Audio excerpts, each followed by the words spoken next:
एका मर्यादेपलीकडे जाऊन आपण कोणासाठी काहीच करू शकत नाही. खरं आहे, आत्तापर्यंत आपण इतरांसाठी झटतो, त्यांचं भलं व्हावं म्हणून सातत्याने प्रयत्न करत असतो. पण खरं तर एक दिवस असा येतो, की जेव्हा आपण हताश होतो, कारण समोरच्या व्यक्तीमध्ये कोणत्याही प्रकारचा बदल घडत नाही. मग त्या ठिकाणी असं वाटतं, की का? हे का झालं? काय घडलं असं? माझी काय चूक आहे यामध्ये? तर असं का घडतं? आपण अजून एक एक्झाम्पल बघूयात, की एक मित्र आहे आणि त्याचा त्याचा अजून एक मित्र आहे, की जो कदाचित चुकीच्या सवयींना सामोरं गेलेला आहे. समजा त्याला काही कुठल्या प्रकारचं व्यसन लागलेलं आहे.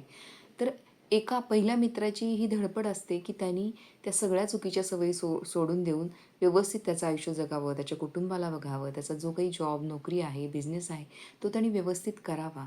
म्हणून त्याची चाललेली सततची धडपड ही आपल्याला दिसत असते किंवा आपण आजूबाजूला बघत देखील असू किंवा आपण स्वतः त्यापैकी एक असू.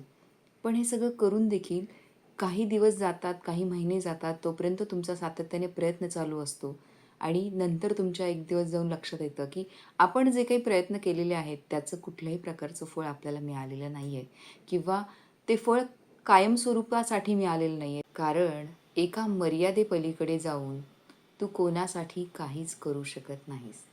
आपण एक उदाहरण बघूयात. एक आई असते, ती आपल्या मुलासाठी सगळं करते. जे सगळ्या आया करतात, ती ती देखील तेच करते. आपल्या मुलाला शिक्षणासाठी पूर्ण मदत करत असते. त्याचा अभ्यास घेत असते. त्याला ट्युशन्स लावते. त्याला आवडता तो स्पोर्ट्स लावतो. सगळं करते. पण त्याच्यामध्ये कोणत्याही प्रकारचा बदल घडलेला तिचा दिसत नाही किंवा जो तिला अपेक्षित आहे त्या पद्धतीच्या गोष्टी तिला दिसत नाहीत.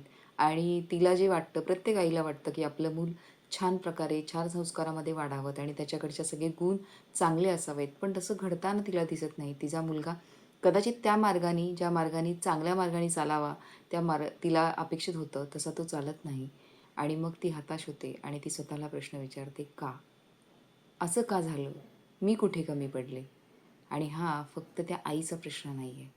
हा आपल्या सगळ्यांचाच प्रश्न आहे किंवा हा कधी ना कधी आपण या प्रश्नाला सामोरे गेलेलो असतो, की माझं काय चुकलं? मी कुठे कमी पडलो? का? असं का झालं? तू दिवा लावू शकतोस, परंतु डोळे उघडणं हे समोरच्याच्याच हातात असतं. आपण इथे एक उदाहरण घेऊयात, की अगदी लहान बाळ आहे, की ज्याला भूक लागते आणि त्याची भूक पूर्ण व्हावी म्हणून ते रडतं आणि ते रडल्यानंतर त्याची आई त्याला दूध देते. पण इथेच गोष्ट संपत नाही. जर त्या बाळाला भूक लागली, आईनं ते नोटीस केलं आणि अगदी तिने चमचा वाटी घेऊन देखील त्याच्या तोंडामध्ये दूध ओतलं किंवा घातलं, तरी देखील जर त्या बाळाने ते दूध गिळलं नाही, तर त्याचं पोट भरणार नाही. त्यामुळे आयुष्याच्या प्रत्येक क्षणामध्ये किंवा अगदी पहिल्या क्षणापासनं ही गोष्ट सुरुवात होते, की जर भूक लागलेली आहे, तर ती भूक भागवण्यासाठी आपल्याला हातपाय मारायला लागतील किंवा आपण स्वतःच आपले जे काही प्रश्न आहेत, त्यावरती उत्तरं शोधू शकतो किंवा ती आपल्यालाच शोधायची आहेत. त्यामुळे तू फक्त दिवा लावू शकतोस. डोळे उघडण्याचं काम हे समोरच्यालाच करायचं आहे. म्हणजे एखाद्या रूममध्ये, खोलीमध्ये अंधार आहे आणि त्या ठिकाणी जाऊन तू दिवा देखील लावलास, पण समोरचा अंधार, अंधार, अंधार करत डोळे मिटून बसला, तर त्यावरती तू काहीच करू शकत नाहीस. असं का झालं? किंवा मी कमी पडलो का? माझ्याकडनं काय चूक झाली? असा प्रश्न नक्कीच आपल्याला सतावतो अशा वेळी. पण खरं तर यात तुझी कोणत्याही प्रकारची चूक नाही. परत एकदा ऐक, यामध्ये तुझी कोणत्याही प्रकारची चूक नाही. फक्त गोष्ट अशी घडली, की तू मर्यादेपलीकडे जाऊन समोरच्या व्यक्तीला मदत केलीस किंवा तू मर्यादेपलीकडे जाऊन समोरच्या व्यक्तीचा विचार केलास. आणि खरं तर आपण इतरांमध्ये कोणताही बदल घडवून आणू शकत नाही. कारण बदल ही बाहेरनं घडणारी गोष्ट नाही आहे. बदल हा नेहमी आतून होतो. त्यामुळे आपण इतरांना प्रेरणा देऊ शकतो. आपण इतरांना मोटिवेट करू शकतो. आपण इतरांना चांगल्या गोष्टींसाठी मार्गदर्शन करू शकतो. पण बदल हा अंतिमतः त्या व्यक्तीला स्वतःला स्वतःमध्ये घडवून आणायचा असतो. मेंदूचं शास्त्र सांगतं, की मेंदूमध्ये जे काही बदल घडतात किंवा ज्या काही गोष्टी घडतात, तर मेंदूमध्ये न्यूरल्स पाथवे असतात आणि ज्या काही गोष्टी आपण रिपिटेशनमध्ये करतो, म्हणजे वारंवार करतो, तसे पाथवे आपण आपल्या मेंदूमध्ये निर्माण करायला सुरुवात करतो. म्हणजेच बऱ्याचदा आपण पॅटर्न्स बघतो. आता आपण या गोष्टी डिस्कस करणार नाही आहोत, पण तरी पण एक थोडक्यात सांगते, की रिपिटेटिव्ह पॅटर्न्स आपल्या आयुष्यामध्ये आपल्याला बघायला मिळतात. प्रत्येक गोष्टीमध्ये, कामामध्ये, आपल्या वर्तणुकीमध्ये, या सगळ्या ठिकाणी आपण त्या बघत असतो. पण हेच जे पॅटर्न क्रिएट होतात ते सातत्याने एखादी गोष्ट वारंवार केल्याने. तसंच आहे की वाईट सवयी जशा लागतात तशाच चांगल्या सवयी देखील आपण स्वतःला लावून घेऊ शकतो. मग त्यासाठी आपले जे रिपिटेटिव्ह पॅटर्न्स आहेत, म्हणजेच आपले जे न्यूरल पाथवेज आहेत की ज्याच्यामुळे रिपिटेटिव्ह पॅटर्न्स बनतात, ते न्यूरल पाथवेवरती काम करण्याची गरज आहे की एखादी चांगली गोष्ट वारंवार सातत्याने केल्यानंतर ती मेंदूपर्यंत पोहोचते आणि तसे न्यूरल पाथवे तयार झाल्यावरती आपल्या शरीराला, आपल्या मनाला त्याची हॅबिट होते आणि तशाच गोष्टी आपल्या आयुष्यामध्ये घडायला लागतात. म्हणजे एखादी व्यक्ती जितकी जास्त वेळ एकाच विचारसरणीमध्ये राहते, त्याच पद्धतीनं ती वागायला, बोलायला, विचार करायला लागते. त्यामुळे एखादी व्यक्ती ही वाईट किंवा चुकीच्या सवयींमध्ये अडकली. कदाचित ती चुकीची देखील नसेल, पण ती कदाचित योग्य पण नाही आहे. अशा वेळेला जेव्हा आपण प्रयत्न करतो, त्यावेळेला त्या व्यक्तीला ऑलरेडी वारंवार सातत्याने ती गोष्ट करण्याची सवय लागलेली असते आणि तिचा एक तो पॅटर्न बनलेला असतो आणि त्यातनं आपण तिला फक्त मार्गदर्शन करू शकतो. पण तो पॅटर्न ब्रेक करणं हे फक्त त्या एका व्यक्तीच्या हातामध्येच आहे. त्यामुळे त्या व्यक्तीच्या स्वतःच्या इच्छेने, पुनरावृत्तीने ती व्यक्ती पॅटर्न बदलू शकते. खरं तर मनुष्याला असं वाटतं, की त्याच्या आयुष्यावरती एकतर बाहेरच्या व्यक्तींचं किंवा गोष्टींचं नियंत्रण आहे किंवा त्याचं स्वतःचं आहे. पण हे समजून घेणं गरजेचं आहे, की तुझं कंट्रोल हे तुझ्या स्वतःच्या विचारांवरती, तुझ्या कृतींवरती आणि तुझ्या प्रतिक्रियेवरती असतं. दुसऱ्याच्या मनावर, बदलावर, व्यवहारावर किंवा मनावर तुझं कोणत्याही प्रकारचं कंट्रोल नसतं. आणि हे मान्य करणं हीच खरी परिपक्वता आहे. खरं तर माणसामध्ये बदल तेव्हाच टिकून राहतो, जेव्हा तो त्यांनी स्वतःहून, स्वतःच्या कारणानुसार केलेला असतो. नाहीतर कोणाच्या सांगण्यावरून केलेला बदल किंवा कोणाच्या तरी इन्फ्लुअन्समधून येऊन केलेला बदल हा फार काळ टिकत नाही. खरं तर सायंटिफिक दृष्टीने बघितलं तर बदल ही आतून येणारी गोष्ट आहे. बाहेरून तू फक्त सपोर्ट करू शकतो, आधार देऊ शकतो, मोटिवेट करू शकतो, पण अंतिमतः निर्णय हा प्रत्यक्ष त्या व्यक्तीचा आहे आणि प्रत्येक व्यक्तीचा निर्णय हा स्वतःचा आहे. जसं श्रीकृष्ण भगवद्गीतेत सांगतात, कर्मण्येवाधिकारस्ते मा फलेषु कदाचन. म्हणजे तुझा अधिकार फक्त कर्मांवर आहे, त्याच्या फळांवर नाही. हे आपण कित्येकदा ऐकलं असेल, पण खरंच ते मनामध्ये, आपल्या विचारांमध्ये, आपल्या हृदयामध्ये आपण उतरवून घेतलं आहे का?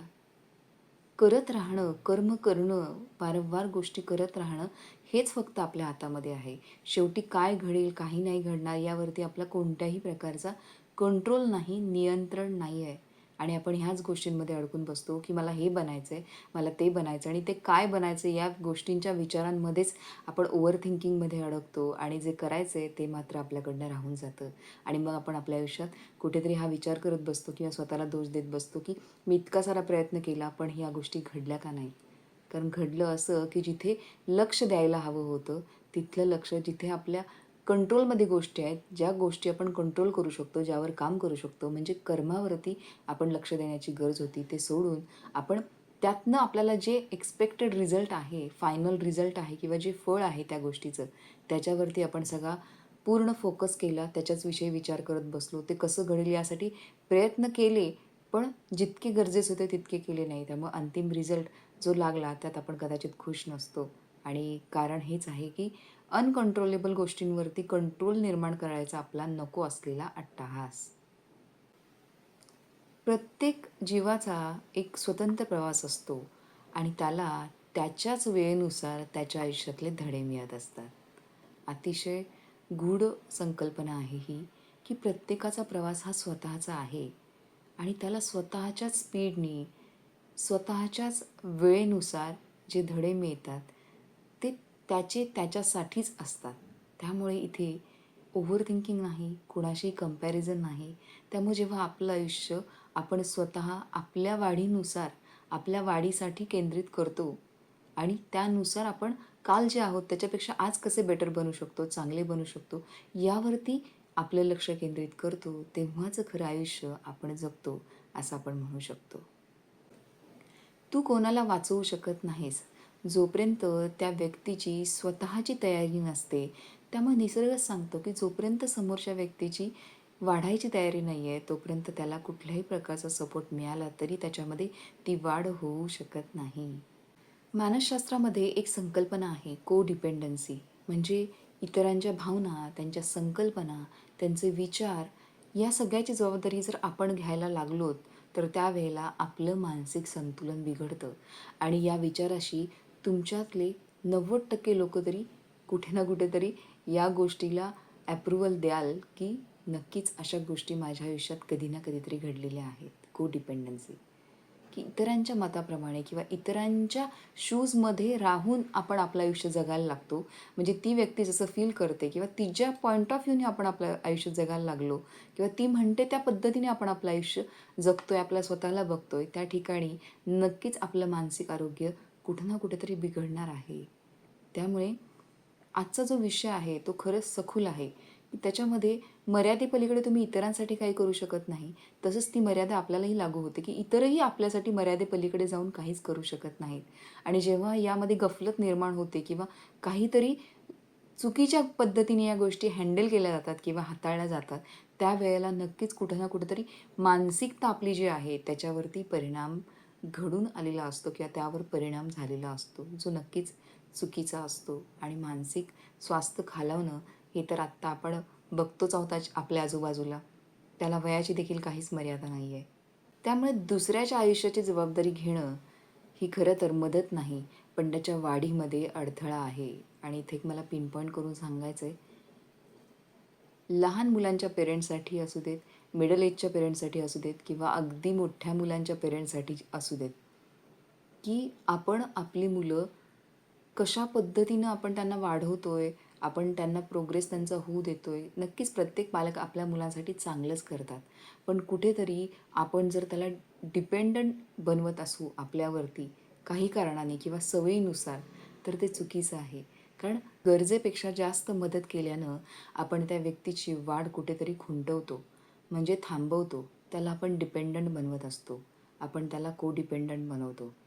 हे सगळ्यात खरं तर चुकीची संकल्पना आहे. प्रत्येकाचं व्यक्तिमत्व स्वतंत्र आहे. त्याला स्वतंत्रपणे विचारधारा आहे आणि त्याला स्वतंत्रपणे विचार करण्याची संधी आपण नक्कीच दिली पाहिजे. मला यानुसार कोणाला चुकीचं ठरवायचं नाही आहे. पण काही गोष्टी घडतात त्याच्यामध्ये बदलाव नक्कीच आपण आणू शकतो. बदल नक्कीच आपण घडवून आणू शकतो. तुम्हाला काय वाटतं याविषयी? जेव्हा तू समोरच्या व्यक्तीसाठी सतत काही ना काहीतरी करत राहतोस, तेव्हा ती व्यक्ती कुठेतरी डिपेंडंट होते. म्हणजेच ती स्वतःचा विचार करणं सोडते. तिला जर सगळंच आयतं मिळतंय किंवा तिला जर सगळे सोल्युशन्स तिच्या प्रश्नांची मिळत आहेत, तर ती कुठेतरी डिपेंडंट होते. आणि या सगळ्यातनं मला एकच सांगायचं आहे, की तू कोणालाही ओढून वर आणू शकत नाही. तू फक्त त्याला हात देऊ शकतेस. वर चढणं ही त्याची स्वतःची जबाबदारी आहे. त्यामुळे इथून पुढं आपण इतरांसाठी करतोय आणि ती गोष्ट त्या पद्धतीने घडत नाही, तर डोळे उघडून डोळसपणे या गोष्टींचा विचार करण्याची गरज आहे, की एका मर्यादेपलीकडे जाऊन मी समोरच्या व्यक्तीसाठी काहीच करू शकत नाही. आणि त्यासाठी मनात जी काही आत्तापर्यंतची गिल्ट राहिली आहे, ती आत्ता अलगदपणे काढून टाकण्याचा प्रयत्न करा. नक्कीच ती पहिल्या प्रयत्नात होणार नाही, पण जरूर वारंवार जर आपण स्वतःला तशा पद्धतीनं विचार दिले, तशा पद्धतीने संवाद साधला, तर नक्कीच आपल्या मनातल्या अशा प्रकारच्या चिंता, गिल्ट आपण बाहेर काढू शकतो. म्हणूनच तू इतरांसाठी फक्त प्रयत्न करू शकतोस, विचार देऊ शकतोस, त्यांना मोटिवेट करू शकतोस. पण बदल हा पूर्णतः समोरच्या व्यक्तीच्या हातामध्ये आहे आणि तो त्यालाच करावा लागतो. कारण बदल हा आतून येतो. निर्णय अंतिमतः प्रत्येक व्यक्तीचा प्रत्येक व्यक्तीने स्वतः घ्यायचा असतो. मग ते तू असो किंवा मी. आपला स्वतःचा निर्णय हा आपल्या स्वतःने घ्यायचा असतो. म्हणूनच एका मर्यादेपलीकडे जाऊन आपण कोणासाठी काहीच करू शकत नाही. आणि हे सत्य जितकं लवकर आपण स्वीकारू तितकंच आपलं आयुष्य सोपं होणार आहे. तुम्हाला काय वाटतं? मला नक्कीच कमेंट बॉक्समध्ये सांगा. तुम्हाला जर आजचा व्हिडिओ आवडला असेल, तर नक्कीच आपल्या चॅनलला सबस्क्राईब करा, लाईक करा. ज्यांना ह्या गोष्टीची, या व्हिडिओची खरंच गरज वाटते, त्यांच्यापर्यंत तो नक्की पोहोचवा. आणि स्वतःला आज 2 मिनिटं वेळ द्या. एका ठिकाणी शांत बसा आणि आपल्या आयुष्यामध्ये असं बिहेवियर आपण इतरांशी केलं आहे का? किंवा अशी वागणूक आपण इतरांना दिली आहे का? किंवा त्यांच्याशी आपण अशा पद्धतीने वागलो आहोत का? किंवा आपल्याशी असं कोणीतरी वागलं आहे का? या या गोष्टीचा 2 मिनिटं विचार करा. शांत बसून मनाला समजावून त्या सॉर्ट आउट करा आणि स्वतःला माफ करा आणि समोरच्या व्यक्तीलाही माफ करा आणि मर्यादेपलीकडं जाऊन आपण काही करू शकत नाही, हे सत्य स्वीकार करा. धन्यवाद. आपला दिवस आनंदाचा, सुखाचा आणि परिपूर्णतेचा जावो. पुन्हा भेटू पुढच्या व्हिडिओमध्ये.